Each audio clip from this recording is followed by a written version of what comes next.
All right, and we are live. Hello, everyone, and welcome to a brand new episode of the Pastrami Nation Podcast. I'm Kevin, and joining me today, as usual, co-founder of Pastrami Nation himself, Mr. Jason Smith. How you doing today, sir? Good. How you guys doing?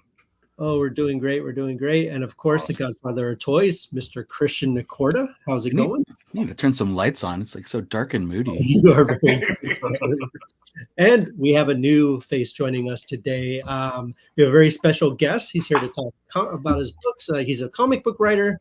He's got a couple new things launching. We're going to be talking about that stuff. Please welcome to the show, Mr. Frank Martin. Thank you for joining us today. Thank you for having me and calling me a special guest, not just a regular guest. You're a very, very special guest. We love, Pastrami Nation's all about the meat of pop culture. We love comics here. We love anytime we can get, someone who's, deep into it and who loves writing them. We love to chat with them. So Frank, let's talk about your new project coming up. You're going to have a Kickstarter launching and stuff soon. Tell us a little bit about your new book. I'd love to hear about it. So it kind of seems strange that I've done like almost 20 Kickstarters, but I've never done a superhero story. I've done everything else, but not the thing comic books are known for. So this is kind of my first superhero tale. It's a one-shot.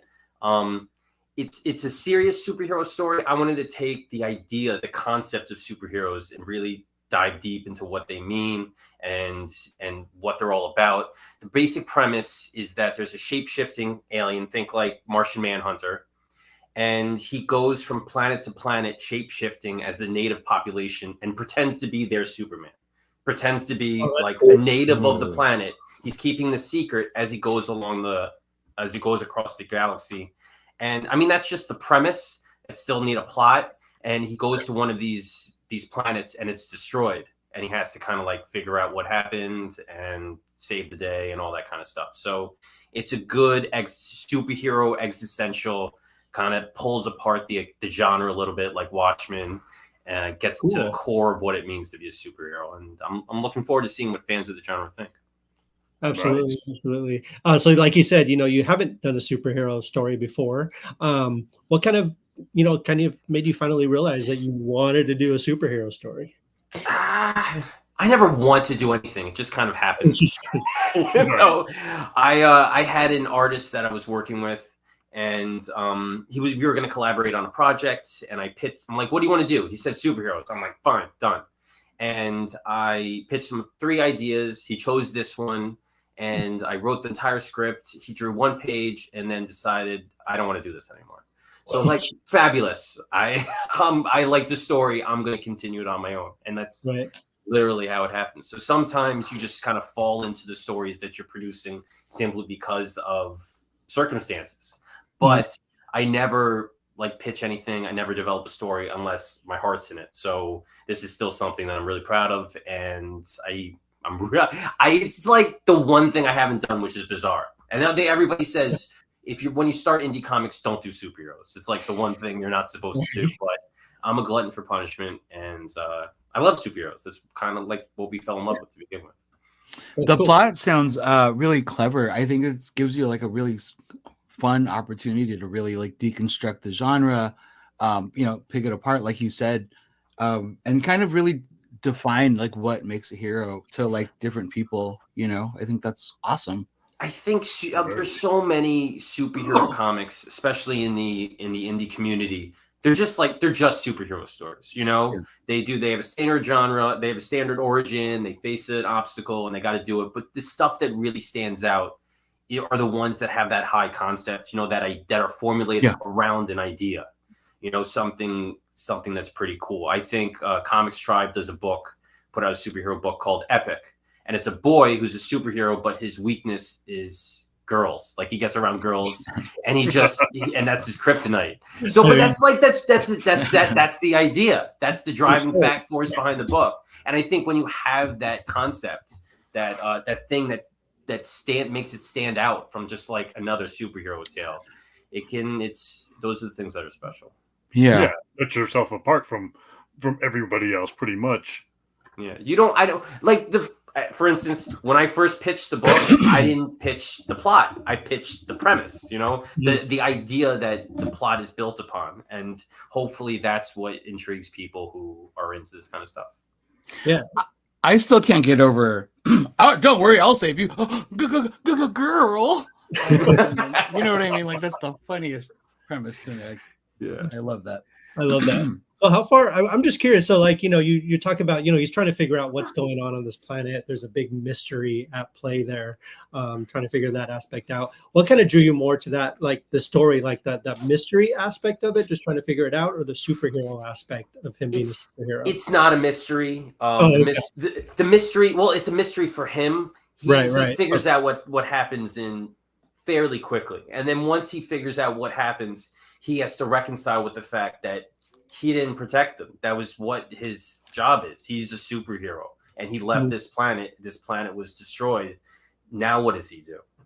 That's the kind of idea, that existential concept that he has to grapple with, that I think makes it stand out, and that hopefully people resonate with. Gotcha. Absolutely. So let's talk about your kind of, I'm very curious about kind of your origin story in comics a little bit. Like, when did you kind of get started? How did you get started in the industry and get started writing comics in the first place?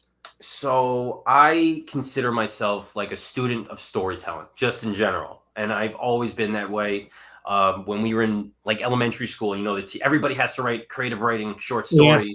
I just never stopped. I went home and just continued to write my own stories. And that was my primary way of delivering stories, was prose. I wrote short stories, fan fiction, developed novels, but I've always read comics and I've always been into it. And then kind of when I got into college, I'm like, I like writing stories. I like reading comics. Why don't I just write comics? Like, it can't be that hard. And it turns out it is very hard. There's a steep learning curve. But I didn't quit. I stuck with it. I went to all the internet forums that are around for comic creating. I consider that like my boot camp, writing a whole bunch of 5-page shorts, just figuring out how panels work and pacing and all that stuff. And I tried to pitch projects. It's very hard to break in because it's just the financial factor is difficult to produce a whole book to show a publisher. Kickstarter and crowdfunding has been a boon to so many people like myself, because it's found a way for me to go directly to readers without using the publisher as a kind of go-between. And kind of the rest is history. I started with those short stories, turned into an anthology, and then one-shots and mini-series and hopefully long-form stuff. It's all been good over these past couple of years.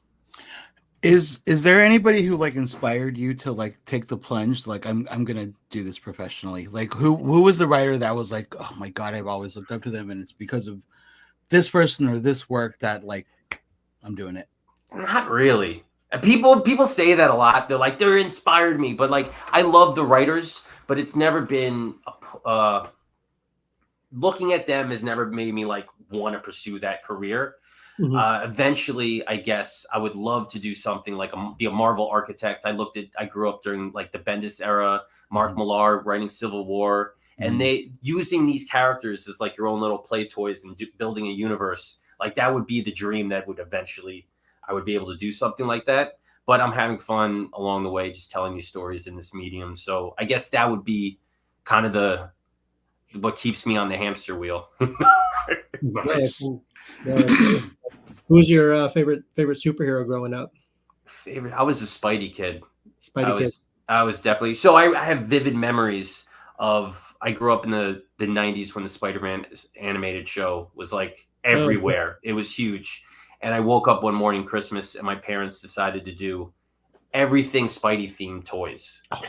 So I have Spidey bed sheets. I had a big inflatable Spider-Man. I had like a toy Spider-Man where you push a button in the middle and it does all his catchphrases from the show.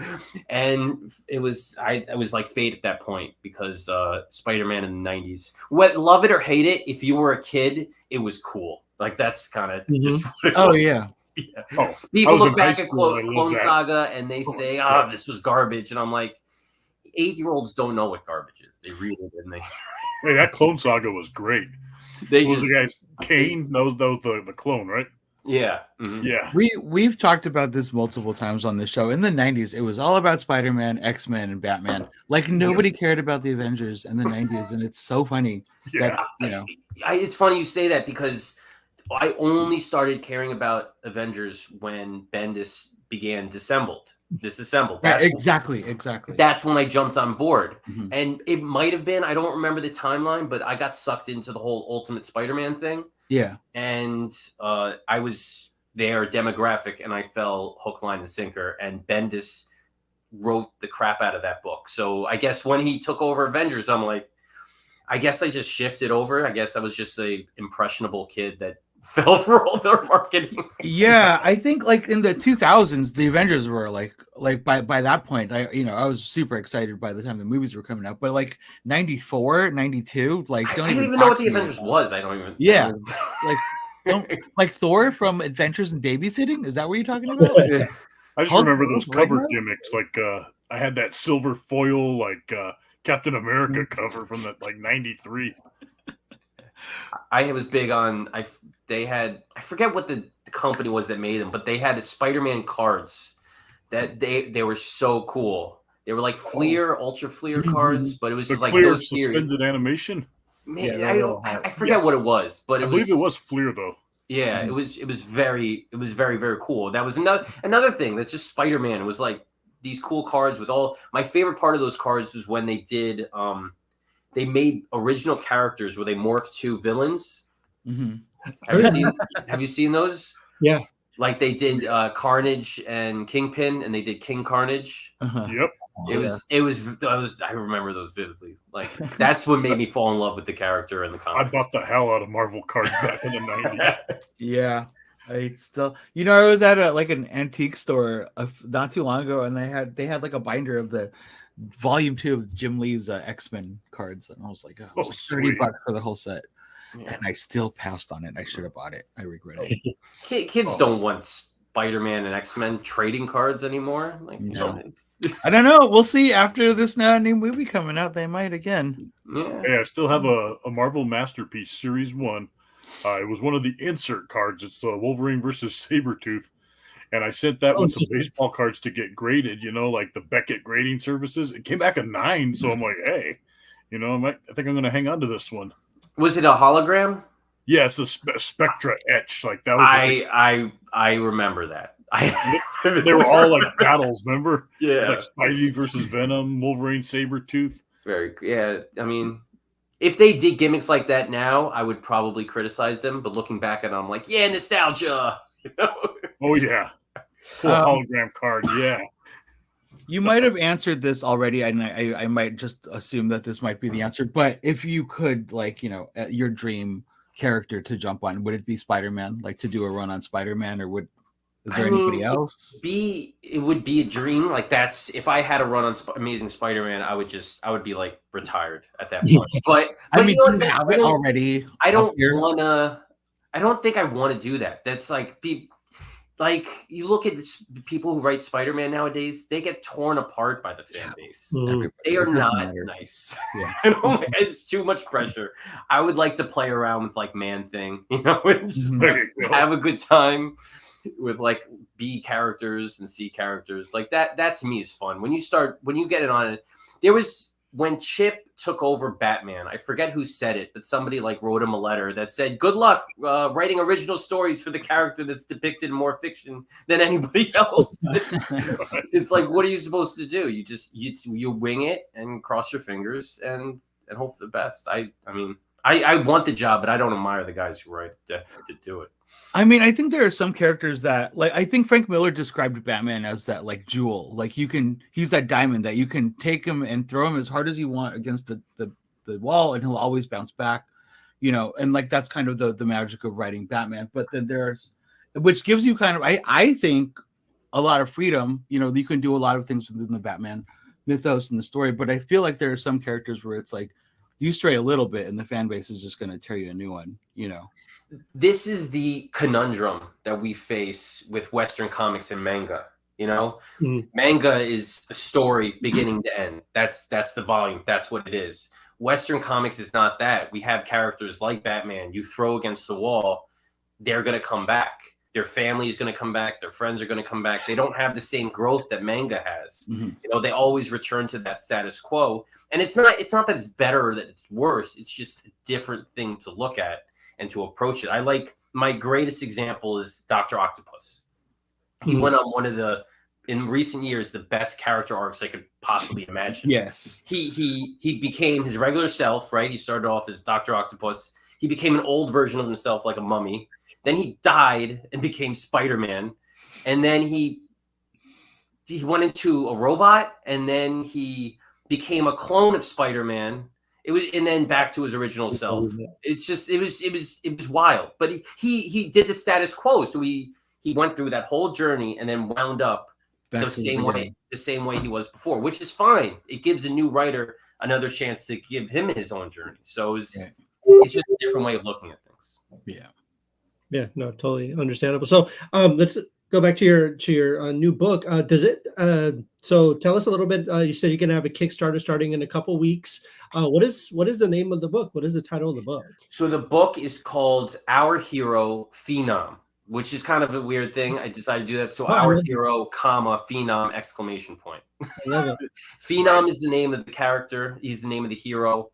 And one of the cool ideas, this wasn't my idea, but I had somebody critique the script, and he like, wouldn't it be cool if they did this? And I was like, that's a great idea. Is that every planet he goes to, he's called Phenom, but they spell it differently, like different phonetics. Great. Nice. So that's cool. So that's his name, Phenom. There's like, naming superheroes is fun because people just do like Superman or Awesome Man or whatever, but there's so many awesome words that you could use to describe a hero that it's just, I have a good time just coming up with names by itself.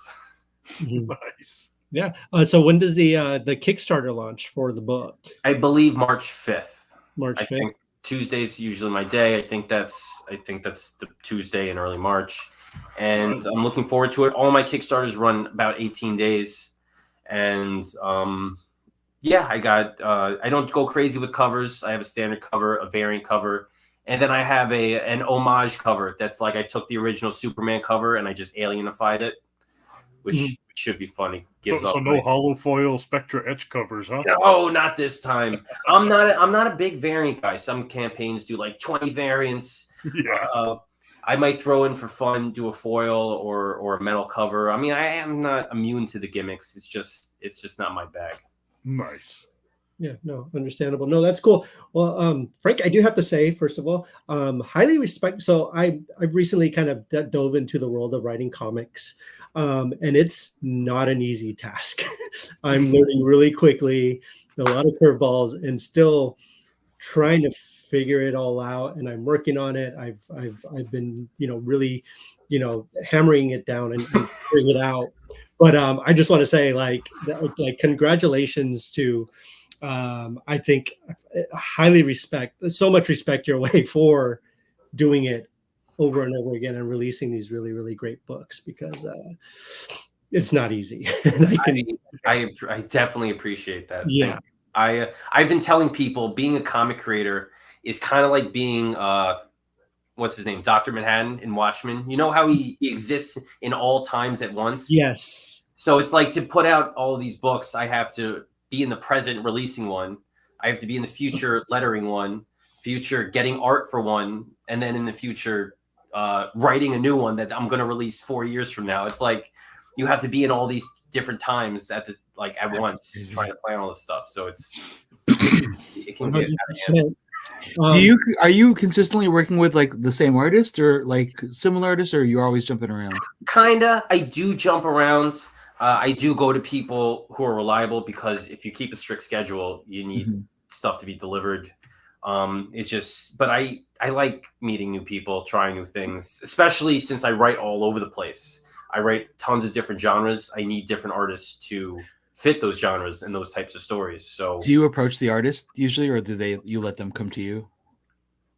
I get, you'll be surprised when you put out work, how often you get people soliciting you. Just like, if you have anything, even people that I work with all the time are just messaging me like, do you have anything? But it depends on the situation. If I am in a situation where I need a particular style and I don't have a person in my roster of artists that I work with that fits that bill, I might go somewhere else. I know that you write like a whole bunch of different things. Is there like a preferred kind of style that you feel fits most of your writing, or is it all over the place? It is all over the place. Like I said, I'm a student of storytelling, so I have no problem trying anything once. I like the challenge of it, you know. Right. But if I were to say something I feel most home at, it would be horror. You know, I don't know. Maybe I'm just a depraved individual, but there's just something about getting into the horror of it all forms of horror, whether it's all ages, weird macabre horror, slasher horror, body horror. It's just that concept of going places that we're not supposed to be is fun.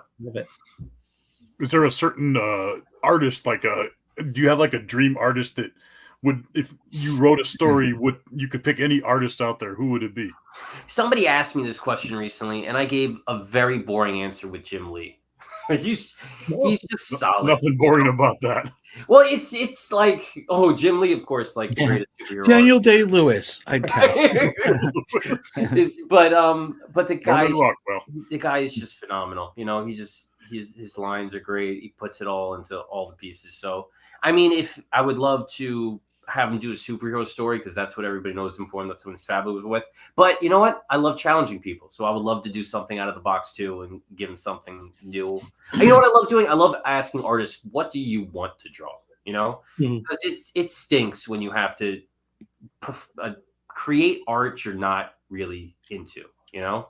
So if they're looking forward to laying out a page, drawing characters, it just makes the process so much easier. Have you ever considered creating your own art for your own writing? I am the worst artist on planet Earth. And I do not say that lightly. Like, I'm just incapable of drawing anything. So it is, people say, I can't believe how some people write me and they're like, how do you create the stories and world? I'm like, that's easy. I could create, I'm just making things up. But to actually draw something with my hand that looks good, that's difficult. 100%. So so where can people find you online, just to kind of get more information about the Kickstarter and stuff when it comes around? The best place is my website, franktherewriter.com. Signing up for my mailing list is the most direct way to keep in touch with everything that I'm doing. If you're not the email guy, I'm on social media at franktherewriter is my social handle on Instagram, Twitter, Facebook. And I'm not as active on social media. I'm kind of taking a little hiatus this year, but if you do follow me, you'll eventually see the stuff, because how can I resist not posting stuff on social media? It's quite addicting. It's inevitable at this point. Yes. 100%. Yeah, we'll also keep you all updated on pastramination.com for when the Kickstarter goes live, and stuff like that. So we'll keep you all updated with what's going on with that. So, guys, Frank, did you want to stick around for a little bit and just chat about some super? I'm here. I might as well say. You're fine. So let's get into it, guys. There's apparently a big football game this past weekend. I think some of you. A little one. What's that?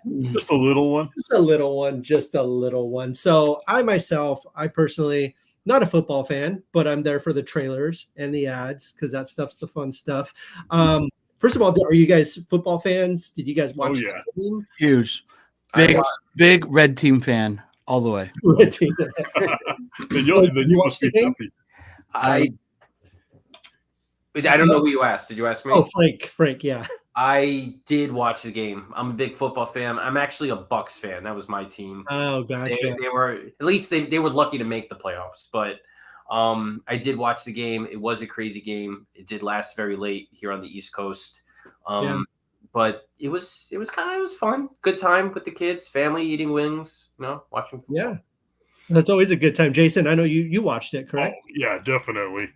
Good game. I want to say thanks to all our guys joining in. Arturo, Pablo, Anthony Blanco, who I'm surprised joined us after that 49er loss. I mean, wow. I thought he'd crawl under a rock for a week. Yikes. But yeah, good game. Like, it went down to the wire. And like Frank, I applaud those Buccaneers a couple of years ago when they just like totally destroyed the Chiefs in the Super Bowl. Like, that was one of the best Super Bowls ever. I'm in New York, so most of my friends are not Tom Brady fans. They do not like him. But you know what? He gave me a Super Bowl win, so I can't complain. Well, yeah. Gotta Absolutely. love Tom Brady.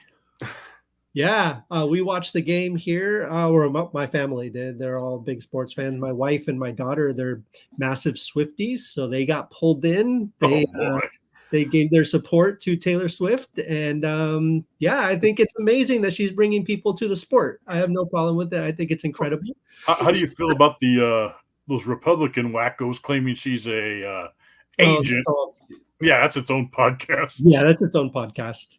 This was the first football game I've ever watched with my daughter. See, thanks T Swift. 100%. She goes, so which team is her boyfriend on? I'm like, the red team. The red team. The red team. Have you guys seen what Nickelodeon did for the Super Bowl? I did. They show Travis Kelce. It doesn't say his name. It just says Taylor Swift's boyfriend. Yeah, I thought that was fantastic. Yeah, and I think that's a great feeling, Frank. Right? Like she's getting people to watch the games who would never normally watch, which I think is incredible. I was very upset that I have Paramount Plus in live TV because I actually like CBS. I pay the extra, but they don't have Nickelodeon on there, so I couldn't watch. I would have totally watched the Nickelodeon game. I would not have watched it on regular. That's not as fun. You put SpongeBob in the booth commentating the game. Like, how could I not want to watch it? Those Nickelodeon ones are. I wasn't sure how I'd feel about one of those. I watched one a couple of weeks ago. I was like, "Damn, I've been missing out." They're fun. So I also watched the Disney Plus. They did a Toy Story game. I didn't see that. I heard about that. Yeah, so I forget exactly how they did, but they animated a Toy Story field, and I guess they had the characters played as like fake football people, and that was the game that you watched. It was animated. It was very bizarre. It was herky jerky. The technology wasn't there yet, but I love the idea of them trying it. Yeah. And it was something different. Yeah, it was too raw for public consumption, but they're getting there. Every year it's going to get better, and I hope they keep it up because it was very fun. That halftime show was horrendous, though. I hated that. Oh, not an Usher fan. No. I mean, even not so much not an Usher fan. It just wasn't, because there's been artists that I'm not a fan of, but they put on a show, and I just felt like he fell a little flat, you know? And I think it's weird when they put because Usher, when I think of Usher, I just think of those just really you got like these really romantic. It's not, you know what I mean? Like bring somebody that's with kind of not energy. Yeah. Or you know what I mean? But not like a lovey-dovey. It just feels like it's an opposite vibe of with a football game. You know? Yeah, it's like, what are we gonna bring Luther Vandross out there for? Well, I mean, Luther's. I'd be happy. Yeah. God rest his soul. There was a point during the show where he just stopped singing because he was so out of breath. Yeah, he was doing this. Oh, he worked up a sweating like crazy. He was skating all over the place. He changed costumes 2 times. He just stopped singing. He sang every other word. Yeah, and it was the track, his background track, was the only thing that was playing. I'm not a fan. I'm not to complain, but when you're at a concert and that same thing when they run out of breath, so they do this thing. They're like, huh, or whoa. I'm like, oh, I didn't pay to hear them sing. I'm here to hear you sing. So I did like when what's that? Her came out with the electric guitar. Yeah, she killed it on that solo. Yeah, that was awesome. Wow. Yeah, she outshined him, I think, on his own halftime show. Yeah, she did 100%. So let's talk about some of the big trailers that premiered in this game. We finally got one that we've all been waiting for a while. We'll talk about that in a minute. There are a couple that I kind of want to talk about real quick that I'm excited for. And we know what the big one is, so let's save that one for last. Yeah. But first of all, I'm super stoked to see Fall Guy. The Fall Guy with Ryan Gosling, directed by David Leitch. I'm beyond the moon to see that. I think that looks fantastic. Emily Blunt, Ryan Gosling, it looks amazing. We got a trailer for Despicable Me 4. You know, I'm sure your kids might want to go watch it, Frank. Yeah. Right? Are they Despicable? Yeah. So I think the first movie I ever took to one of my kids was the Minions movie. Oh yeah. But so you can't lose with those guys. They know they forget Gru. Nobody cares about Gru. The Minions are hilarious. Absolutely, 100%. We got a new trailer for The Quiet Place Day One, which the trailer premiered actually a couple days before the Super Bowl. Did you guys see this trailer? What do you guys think about this? Are you guys excited for this movie? I'm a huge horror guy. Yeah. I love the other two Quiet Place movies. This one looks pretty solid. What do you guys think? I thought it looked pretty creepy. Like, because at first I hadn't seen this trailer before, so I didn't know what it was at first. I was like, because I didn't like the first Quiet Place, but the second one was good. And then this just like it gave me that creep factor, you know? Absolutely, 100%. Are you guys Quiet Place fans at all? I am. I love the first one. I like the second one. I like John Krasinski. I love his work, so I'm big on it. This might be a little childish. I do not watch trailers. Like if one comes on, I'll purposely leave the room. Like, no, that's not childish at all. I wish if we didn't have to do this all the time, I would avoid them as well.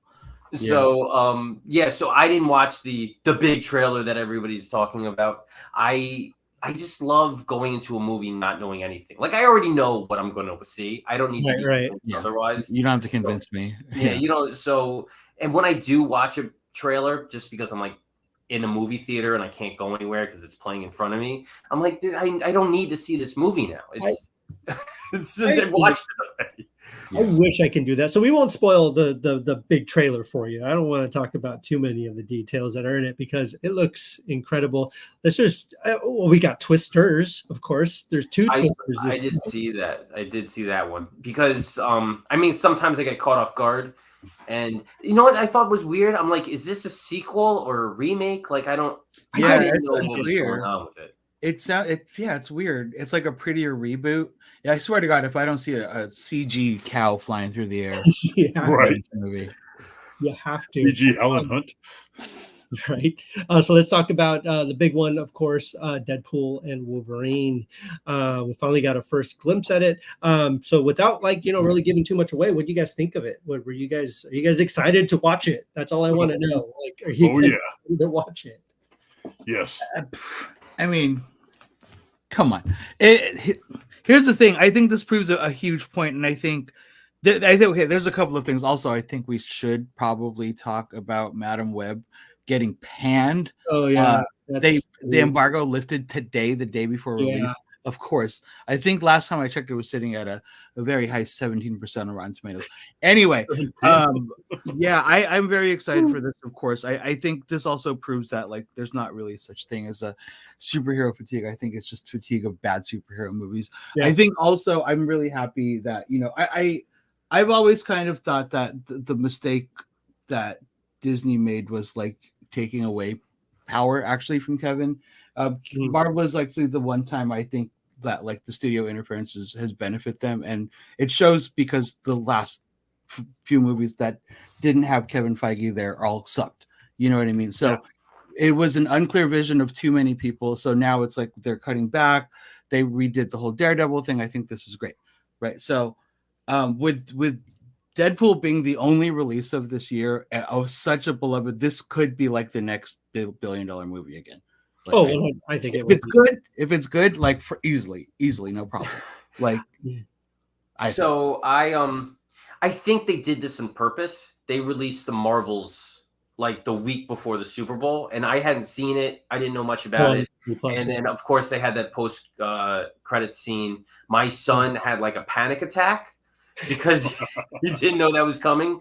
And then they dropped the trailer during the Super Bowl. That's too much of a coincidence. Of course. Absolutely. Christian, by the way, did you ever finish the Marvels?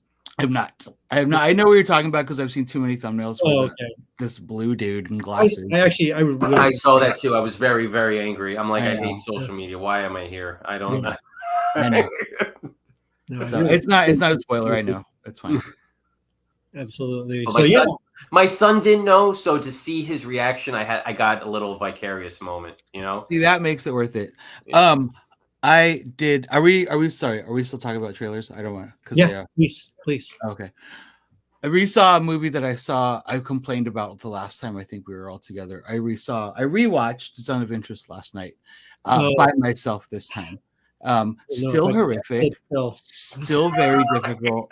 I love where you're going. That I did by myself. I rewatched it, and I have the same opinion. You know? It's incredible. It's incredible cinema. Like, I think it's really important to watch. It's the problem is, frankly, let me play with the first time I saw it. It was like the second time hanging out with someone, and we both didn't know what this movie was going to be. So walking out of a Auschwitz movie, like, hey, yeah, maybe a romantic comedy next time. Probably a good idea.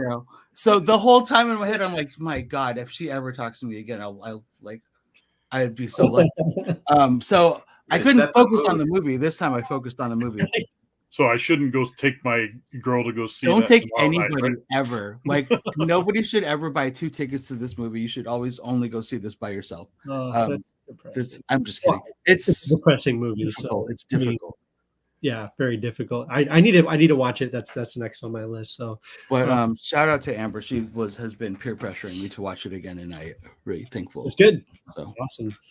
Well, it's going to be my Valentine's date movie, but thanks. Yeah, no, Madam Web, I think would be a better movie to watch with. Madam Web, I got to take Eli to see that this weekend.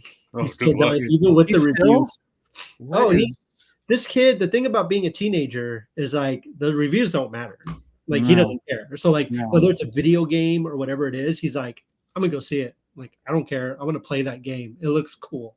I don't care. I wish I still had that mindset where it was like very much like, hey, like, who cares what the reviews say and stuff, which I generally do. So I feel like it might be one of those situations where it might be so bad it's good, but I feel like it's Cats where it's just bad. Cats, oh God. I like bad reviews because it lowers the bar so much that I just end up having a good time. Yes. I mean, I thought that about Cats. Cats was just an hour and a half of me being really uncomfortable. That movie was weird. You know what? I think that's the first time I saw a trailer for a movie, and I was just like, I'm definitely not watching that. Like, I usually never say that. Like, I'll watch anything. I mean, I saw it like, tee-hee, oh, this will be fun. Let's watch. This is going to be so bad. And it was just like, it was equivalent to the end of Requiem for a Dream, where I'm just like shaking. Cold shivers. I saw a trailer for a movie called Good Boy. I don't know if you guys have seen that trailer yet. No. I don't know. It's a foreign film, but the guy's taking a lady home for dinner at his house, and he's like, I just have a dog. And the dog is like a guy dressed in a dog suit, just sitting there acting like a dog. No, dude, I remember Wilfred was brilliant. Yes. I loved Wilfred. That's a brilliant show that I wish, you ever wish like you could erase a show from your memory to watch again? Yeah, I would love to do that for Wilfred. I love Wilfred so much. Oh my God. We'll be going to Emerald City Comic Con in a couple of weeks, and Elijah Wood's going to be there. Oh, sweet. I'm kind of stoked to meet him. I'm like, that'd be kind of cool. I just want to talk about Wilfred all day. Hey, speaking of Emerald City, what do you guys think of Wicked? Yeah. He's one of those nerd celebrities that like you would love to meet. Absolutely. Wicked. I'm on board with Wicked. Yeah. I know nothing about the musical itself. I've never seen it. It looked like a good movie, though. Yeah. Yeah. Same. I have never seen the musical, and this pulled me in. Yeah. I've seen the musical. It has a good story. I don't know if this is a musical. Are they singing songs? Yeah, it's going to be a musical. I would assume so. Ariana's like, in it, and if she's in it, they're gonna be singing. But it like if you would isolate the songs from it, it is a good story. So I'm sure it's gonna be interesting. That's cool. I know it's going to be in 2 parts too, which is interesting. I know the show's long. Part 1 again. Can't be worse than Wonka. Sorry, just saying. Not that Wonka was horrible. I don't think Wonka was horrible, but my daughter saw it for a birthday party on Saturday. So, but you know what? If you're a 9-year-old girl and you go see Timothy Chalamet, how could you not have a good time? My daughter has seen it twice already. She's like, she watched it, and then she watched it the next day with more of her friends. She's 12, so she's like, yeah. And like as soon as she came home, she was totally married to Timothy Chalamet and like all this stuff. I'm like, all right, like settle down. How many times do you think Eli's going to see Madam Web? I know, exactly. There's an awakening happening in your house, Kevin. Like Ellie's like, I want to see Wonka again, and then Eli's like, Madam Web, I must see Sweeney Todd again. Sweeney Todd. Sweeney, yeah, absolutely. But yeah, those are also some of the bigger trailers that were there. But overall, I think Super Bowl was a success. The numbers came out today. The highest watched program in television history. I did not know that. That's pretty cool. Yes, they just released the number. Can't remember what the actual number was, but it broke records left and right. Apparently, the people who said they were going to stop watching the NFL. It didn't work. Yeah, they're full of shit. I'm gonna bring up something that's semi-related. So after the Super Bowl, they usually have like a new program or like a big show that they do. They did Tracker. I don't know if you guys watched it because they had the overtime. I don't know how that would affect people watching it, but I watched it. I streamed it last night. It's pretty good. First episode was pretty good. I was impressed by it. I had a good time with it. It's on Paramount Plus, right? It is on Paramount Plus. Okay. Yeah.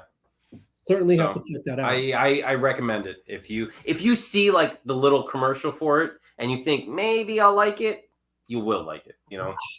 I like that actor. Wasn't he Arrow in Smallville? He was. I know him from This Is Us.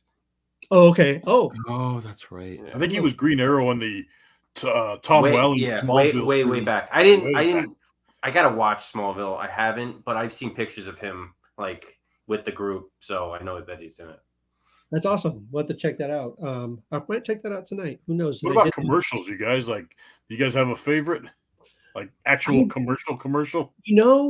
I was actually playing my Switch most of the time, so I thought some of them fell a little flat, though.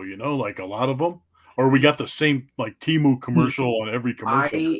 I really liked, and my son really liked too, that I forget, I don't even know what it was. It was for some streaming service I haven't heard of before, but they grew couch potatoes. Yes. I did see that one.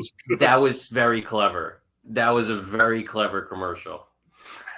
I like the Ben Affleck one, the Dunkin' Donuts one. They've been building up to that all week. It's really hard to be your friend sometimes.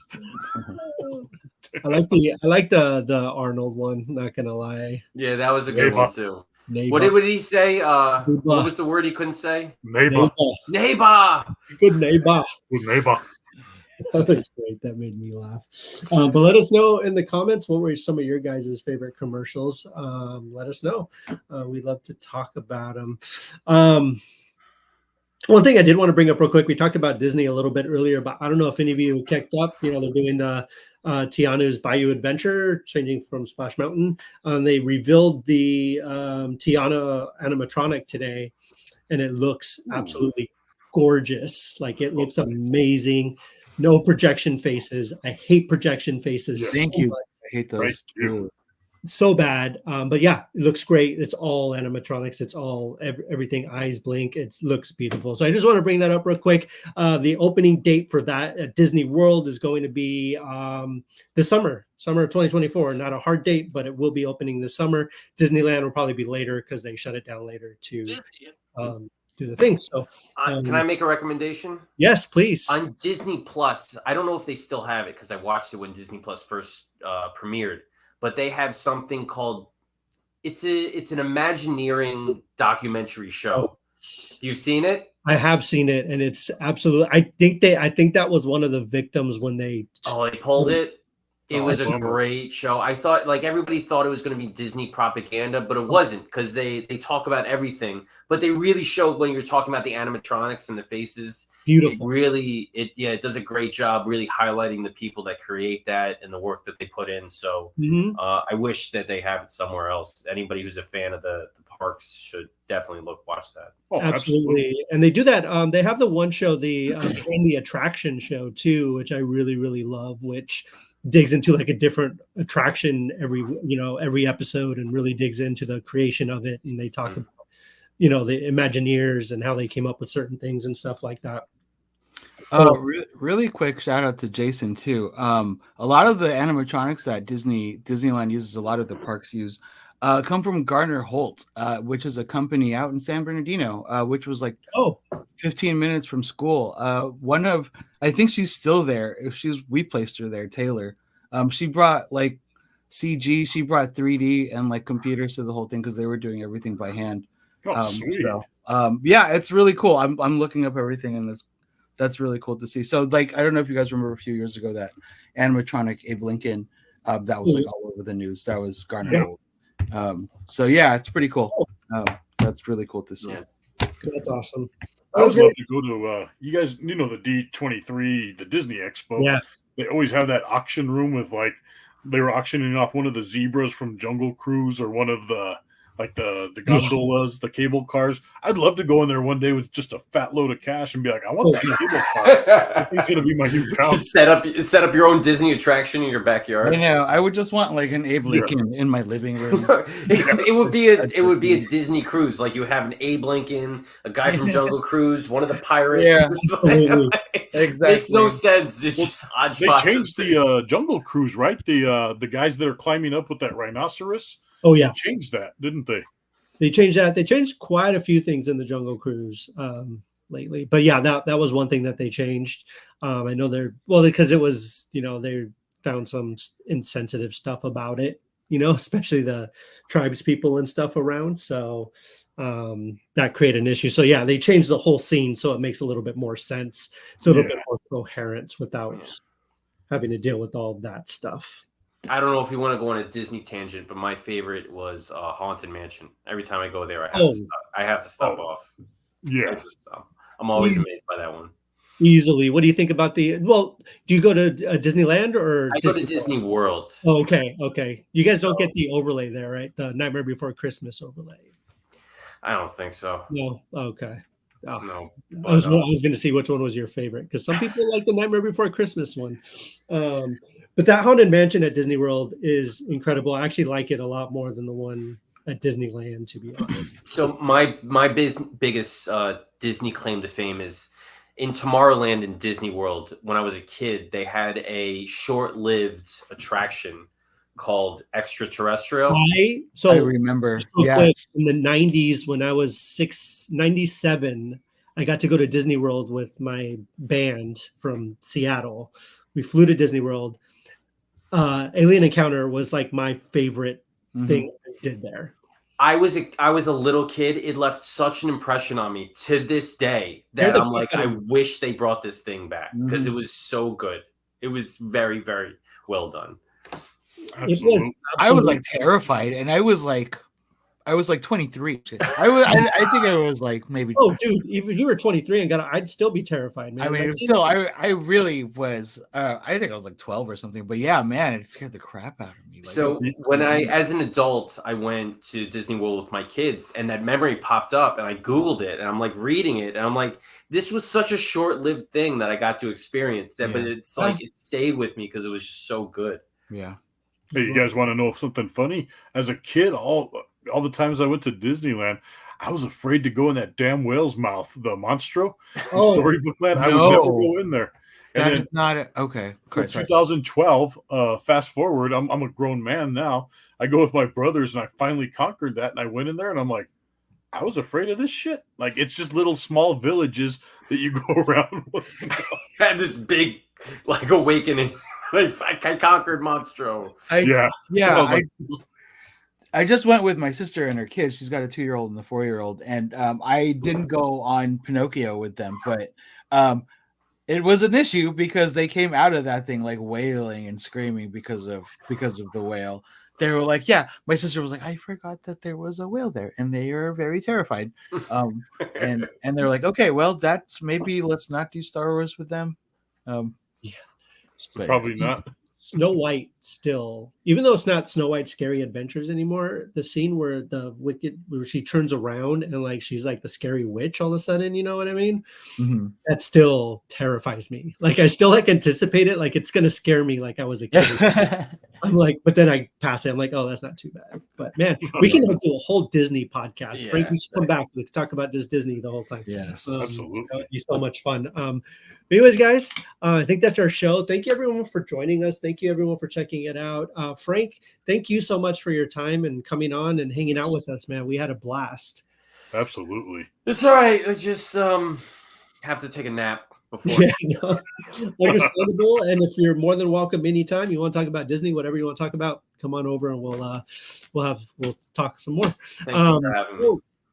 Yeah, of course. Thank you all for joining us. Like I said, you can follow Pastrami Nation on Facebook, Instagram, Twitter, X, whatever it's called now. What's Pinterest? We're really big on Pinterest. You can find me, Kevin Hoskinson, or Kevin_Hoskinson on TikTok, Facebook, Instagram, X also. Christian, where can they find you? You can find me at all of those places as well. Christian, Nacorda, no space. Let's draw. Yeah, very cool. And Jason, you still have MySpace and Friendster. MySpace top 8. MySpace top 8. And Frank, it was Frank the Writer, correct? Yep. Yeah, and on OnlyFans. That's the Okay, only. there you go. That's the only social media platform I use. I funnel everything there. Yeah. Yes. Help. The most lucrative. It's only fair. His books. That's where you got to go. All right. Thank you all for joining us. And we will see you guys next week. Where we'll be talking about more pop culture stuff. Thank you all so much and have a great night. Bye-bye. Thank you, guys.